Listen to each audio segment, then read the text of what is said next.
It's Quarantine Tonight!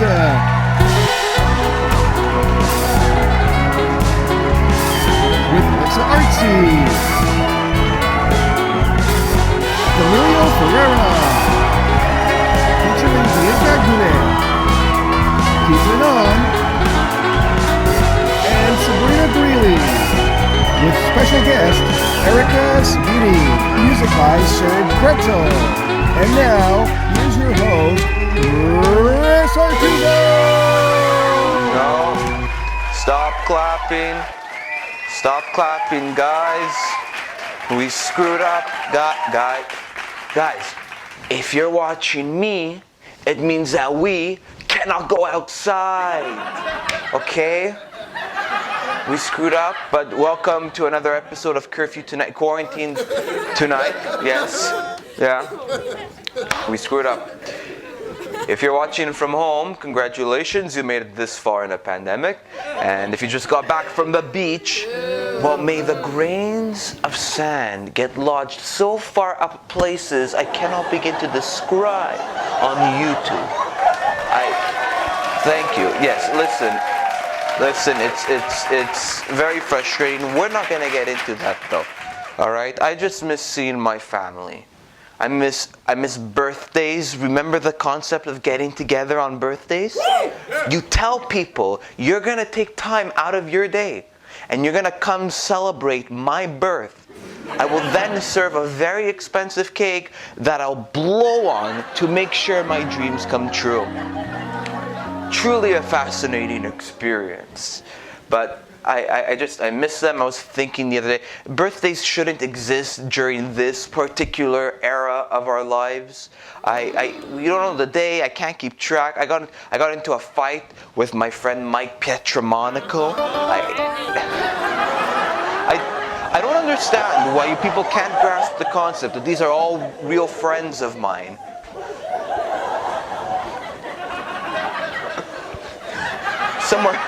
Somewhere in the East End, 5 Mike Pietromonacos just stood up. Oh my God, he knows my name!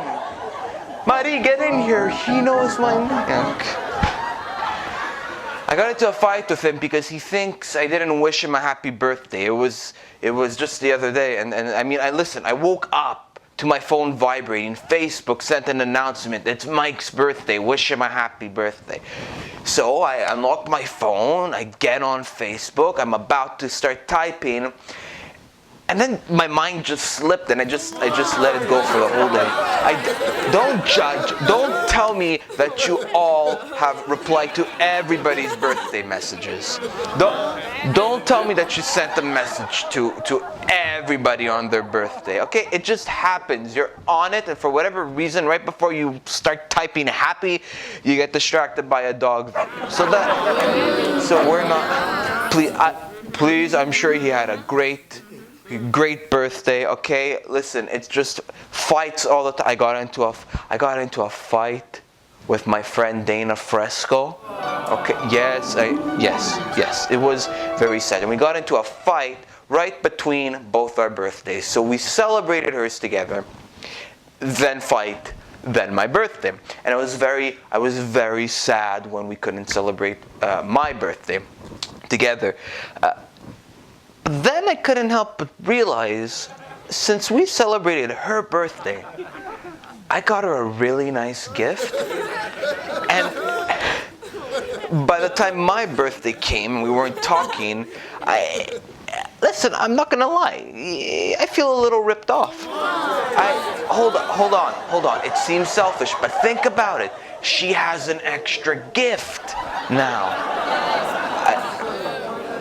Hold on. Okay. Hey, this is not how gift reciprocity works. Okay?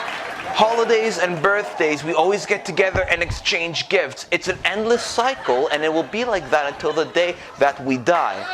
At which point, gift reciprocity breaks because you're dead and they're giving you flowers, but again, you can't give anything back because you're dead.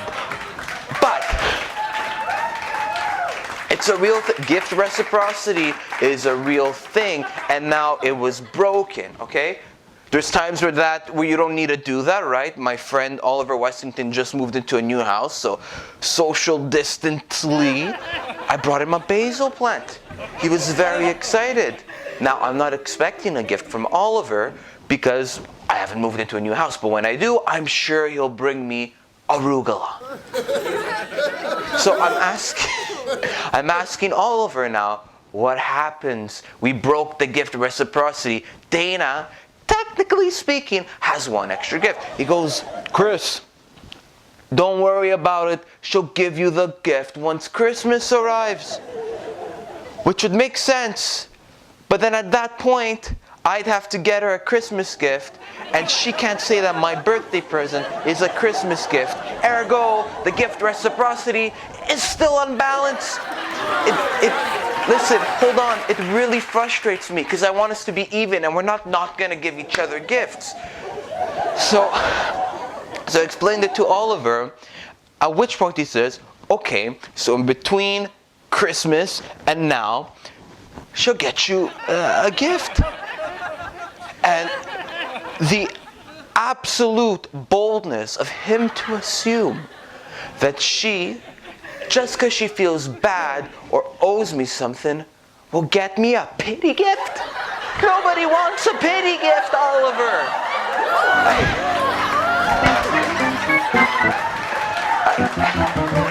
Listen, this is why we shouldn't be celebrating birthdays in a pandemic where you can't see or talk to anybody. But I have a wonderful gift for you tonight. It's our wonderful episode with a wonderful cast. Along with our regulars, Alexa Artzy and Emilio Ferreira, Sabryna Greeley is here tonight. Yes, the legendary Sabryna Greeley. Teep Menon is also here tonight. It gets better. It gets better. Do you need to read? Do you need books? Erica Sabini is here to talk about her favorite books for 2021.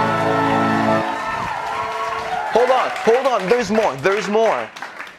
Premiering a song from his new album, Red Belly Bird. Serge Bretzel is here as well. It's gonna be a fantastic show, so stick around. We'll be right back.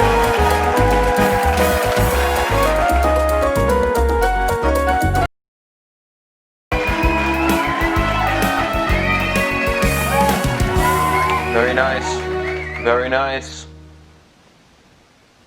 Folks, we here at the show know how important it is to support local businesses and entrepreneurs, especially during these trying times.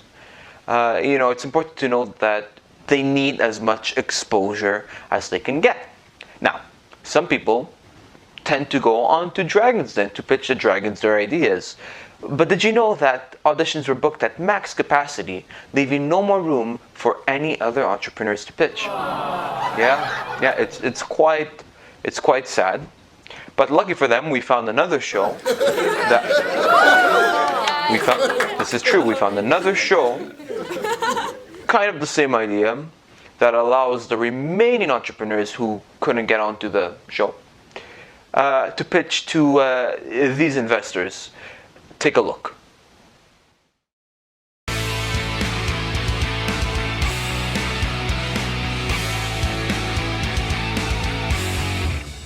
Now entering the coop is 50-year-old Justin from Ottawa, looking to make a sunny deal with the chickens. Hello, chickens. I come here today offering you $1,000 for 100% of my essential wellness business. I'm sorry. I think you have your numbers mixed up. Hold on. Let him finish. I'm here offering you $1,000 for 100% of my business. Who's in? What do we have to do? That seems like very little equity. You take a vacation. A vacation. I'm sorry, I thought if you take a vacation, you can't get $1,000. Well, thank you, Duncan. But this is another sum of money. So if I take a vacation, I don't get money. No money. Oh, I think I get it. I can go on a vacation, no money. But if you're dumb enough to travel, You're dumb enough to catch something there. And then you get money here. Interesting. The market is great for that right now. this seems like quite an uphill battle. What are your numbers like? I'm sure they'll all be positive. Everyone who comes back will be positive. So, can anybody go on this trip? What are my margins like? So we calculate the cost of your plane ticket. Yes! Planes are great! Ooh, planes! I love a good middle seat. Duncan, I see you're skeptical, but remember the health benefits of traveling during a pandemic. Yes, this is about me and no one else. Okay, so the question here is, how do I make money? You come home, you recuperate, I guess, and then you get $1,000. What are your demographics, traveler-wise? I don't have those numbers exactly. I would imagine this works for people who need it the most. So like doctors. Nurses? Cabinet ministers, With the elderly snowbirds? if they're not in Quebec, then sure. What's wrong with Quebec? There's been a significant decrease. Which is why it's our duty to ignore all of that and take a wellness break in the South. How can I mourn without a tan? We are truly making strides in the mental health sector. What? Okay, what about teachers? You know what? I'm starting to see the trend here. Teachers have no time for them. But students? Hell yeah! Teachers don't need a vacation. Okay, I'll go first. This is not an industry that I'm passionate about, so I'll be out. So, here's my offer. All of us for $3,000.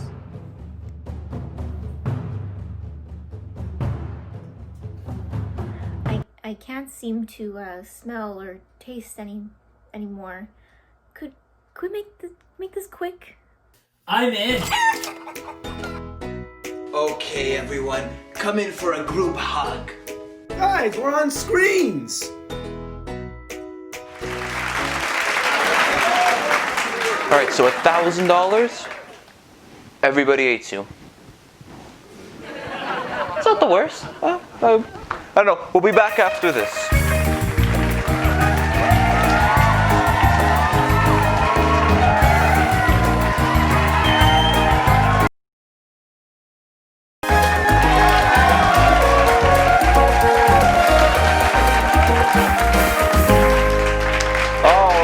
My next guest isn't just the talented owner of House of Stills Photography, she's also ever the book connoisseur. Ladies and gentlemen, please welcome Erica Sabini. Thank you for being on. Thank you for having me. I feel honored. Well, listen, I figured that we might as well talk about reading since we are the classiest show. Oh, okay. I'll be the judge of that. For context, you're also the mother of a... Toddler, 2 years Toddler. old, yep. 2-year-old, and that's all right. You haven't been busy this pandemic. Oh, you have. Okay. Okay. Yeah, now I have twins on the way, so I don't even know if I'm going to have time to read. So you essentially want something entertaining, efficient. If you have to take care of the kids, you can put it down, pick it back up right after, and it'll be just as engaging. I'm going to give you guys the top 5 reads that I read in 2020. It's going to be in no particular order because they're all bangers. All right. Okay. I'm going to start with my favorite read from 2020. So this is called Verity. It's from Colleen Hoover. I literally could not put this book down. I read it in probably a day and a half. I read it so fast. I don't know why I did this, but I started, because I was traveling, I guess I went to a bachelor party for one of my best friends in Winnipeg. I read about half on the plane, and then I read half like into the night after we went out. So you managed to read after the bachelor party. I sure did. I was at the bachelor party, and then I was just in my room just like... That dedication. It was so good. So background story about this is there's a famous writer. She's in a coma, and her husband hires someone to ghostwrite her autobiography. And but the only way to get really intimate is to move into this house where the woman is currently in a coma and with her husband. So apart from like sparks flying with the husband, which you kind of saw from the beginning, she finds journals that the famous writer wrote while she was not obviously in a coma, and it's so messed up. And it's just, there's so many twists and turns in this book. I was completely enthralled from the get-go, and I can't recommend it enough. I threw the book at the end. You threw your book. Yeah, but in a good way. That's part of the Sabini scale. Yeah. Perfect. What's our next one? My Lovely Life by Samantha Downing. This book is centered around a married couple who want to spice things up. And instead of like buying a vibrator or like doing a threesome, they decide that they're going to choose women together to kill. I could not read this fast enough. It is dark, it is twisted, and it is just like, and then you, obviously when your foundation of a marriage is based on something like this, you have to expect that they keep secrets from each other. And that's how the story kind of develops, because then it's like, oh, are you doing more on the side that I don't know about? And it's the whole thing. Okay, number three. Okay, so this is a domestic thriller. I didn't know that was a thing. But marriage, like abuse and whatever. I didn't know that was like actually a genre, but it is.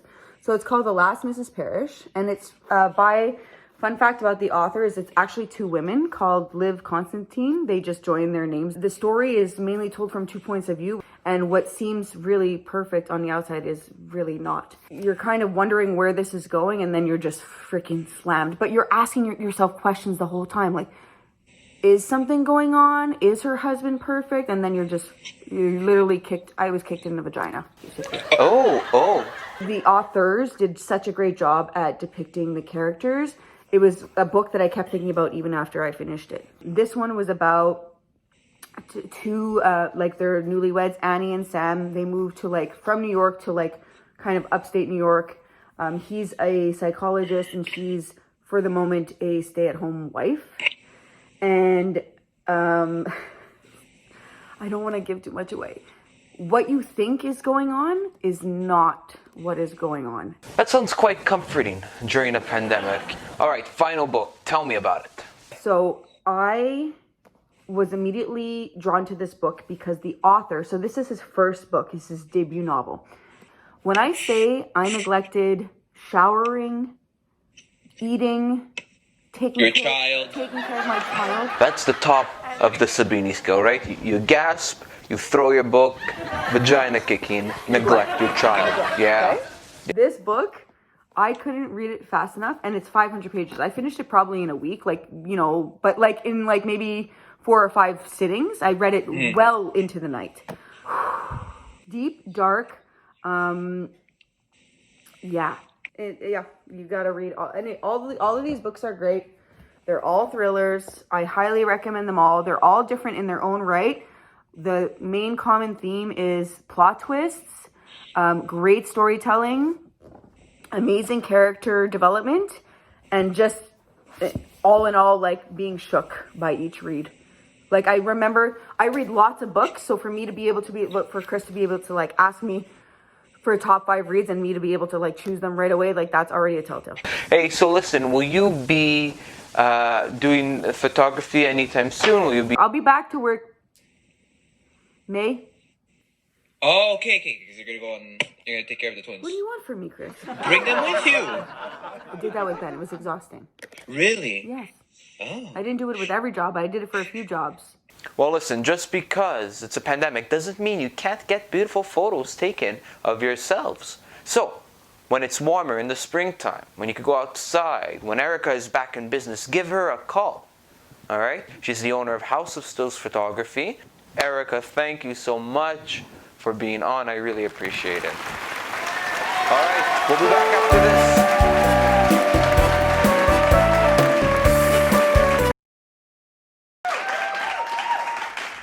All right, so the kids' programming lineup should be up and ready to go. I'm gonna let the VP know as soon as possible. What do you mean it's live? What do you mean it's airing right now? I know parents want to entertain their children during lockdown, Cynthia, but those shows weren't approved. Hey, it's Oh God, take it off. Pepper's Playhouse! Hello, boys and girls. It's me, Princess Penny Popper. Welcome to my magical kingdom. So, how are we feeling today? Today's emotion is anxious. Can you say anxious? Anxious, boys and girls, is what happens when Princess Penny Popper ends her 6-day bender. Can you say bender? It's okay to feel anxious sometimes, especially when you're in a situation you can't control. Just yesterday, I told Mr. Producer that we won't be having a sleepover. And today, I had to find my own guest. Oh God, take it What off. a silly story. Who can that be? Let's all go to the magical door. Open up, Mr. Door.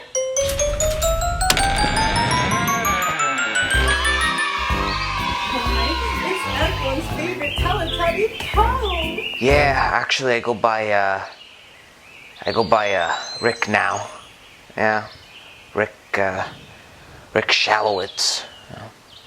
Oh, silly Poe. Won't you stay with us for a bit? Yeah, listen, Tinky Winky is having a real crazy party, and I figured, I can catch it if I leave now. I'll give you production credit and royalties. $50 and your Amazon Prime password. Custody of our kid, but he's truly an idiot. Lend me your waffle maker, and we Netflix and chill. Bottle of Jack and a love the cold stuff. Well, kids, it looks like I'll be staying here for a while. Oh my God, my career is on the line here. Now, you might be anxious because there's a pandemic and death is literally in the air. But what? Poe, what else makes you anxious? Well, climate change, for one. Not being able to unhook a bra properly. The feeling of crying yourself to sleep at night. Take it off, take it off, take it off, play something else. You four, stop. Oh, hi, kids. It's me, Painter Paul. Princess Penny Popper's a little preoccupied right now. So we're gonna do a few arts and craft activities with my best friend, Crafty Karen. Let's see if she's there. The Pop-Tarts are in my desk drawer. You can have them all, just don't throw the Larabars. Well, Karen, it looks like you're a little PO'd today. What's the matter? They're after me. My kids, they turned on me. We've been stuck in the house together for months. I'm scared, honey. I'm scared. Well, Karen, what kind of supplies will we be using to craft today? Okay, right now I've got a hat, some paper, a spoon, and a big bottle. And where can you find all these items? Well, the spoon I just ripped off the back of my hair because the baby stuck it on me, but sometimes I like to take my hat and just... What do you want from me? Oh! But what about the paper? My tears dissolved it. Oh no, they're burning the quinoa. Oh my God, not the quinoa. Hi, sir. Fired. Of course, sir.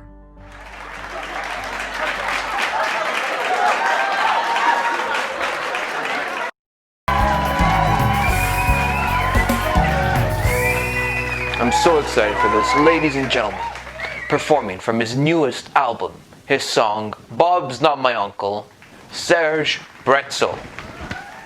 Hello, my name is Serge. This is me playing a song off my latest album, Red Bellied Bird, released at the end of last year. And I hope you enjoy. It's available on Spotify, Apple Music, wherever you get your music. Take care.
That's how you do it. Ladies and gentlemen, my thanks to Alexa Artzy, Emilio Ferreira, Bianca Gouneh, Sabryna, Greeley, Teep, Menon, Erica, Sabini, and Serge Bretzel. We will be back next week. Have a great quarantine tonight.